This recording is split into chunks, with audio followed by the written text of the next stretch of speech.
waxaan rabaa marka kilibkan ama hadalkan inaan madaxda garoonka xusuusiyo, madaxda hay'adaha amniga garoonka xusuusiyo, madaxda caafimaadka iyo shaqaalahooda iyo dhaqaatiirtooda garoonka aan xusuusiyo. ugu horeyn inay wax ka bedelaan qaab dhaqameedka shaqaalahooda taagan muraayadii dalka laga eeganaa.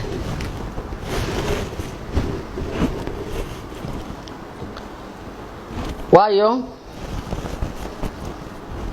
waxaan soo degay iyadoo sidaas laba ruux ay taagan yihiin, dhagaygana aan ka arkay, horteydana aan ka arkay. joogso u kaadi iyo wasiirka ka leexo automatically sida shaqadayadu ay tahay waxa taagnaa shaqaalihii u taagnaa waan ka leeyahay. anna waxaan ku eri maadaama wasiirkii koonfur galbeed ee dhalinyarada isboortiga uu wehliyay wasiir ku-xigeenka wasaaradda ayaga laftirkooda aan lagu wargelinin wasaaraddii in markay wasiirka soo degayso ama qaab loo sameeyay taandhooyin dadka lagu leexiyo ama astaan kale aysan jirin, dalkana uu ka jirin masiibo iyo gurmad degdega, qaabkooda in ay wax ka bedelaan. sharciga cidna kama weyna, weliba nafta iyo ruuxa markay timaado qof walba tiisu kaa jecel yahay, oo anigu tayda aad baan u jecla. shaqaalaha iyo dhaqaatiirta marka diyaar garowgaas ay dalka afartii Febraayo waad wada ogtihiin garoonka waxa ka dhacay, baraha bulshada ku wada jirtaa. haddaad dib ugu noqotaan waad arkaysaan shaqaale iyo dhaqaatiir caafimaad oo u diyaarsan xaaladaas inay baaris ka bilaabaan, oo gamiishka cataa wata, oo qalabkoodii wata. dadka meesha taagnaana waad arkayseen maca askartoodii waxa ku jira dad baasan ku xirna.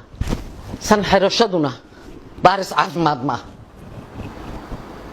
shakhsiyaad iska socda magaalada hadda sanka iska xirto ka hor imaanaya. anigu waa xiran karaa.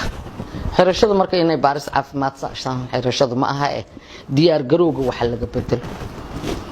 qancintaydan maanta marka waxaan rabaa wafdigaygana inay ogaadaan kana warqabeen kamarada iyo dadka ka shaqeeya iyo dadka wasaaradda ugu madaxsanaa wasiirka dhalinyarada isboortiga waan u mahad celinayaa xildhibaan Axmed Cumar Islaaw, sidoo kale wasiirka dhalinyarada isboortiga dowladda goboleedka koonfur galbeed mudane Cali Dhuux waan u mahad celinayaa, agaasimaha guud iyo shaqaalaha wasaaradda iyo mudanayaashii goobjooga ka ahaa soo dhaweynteena.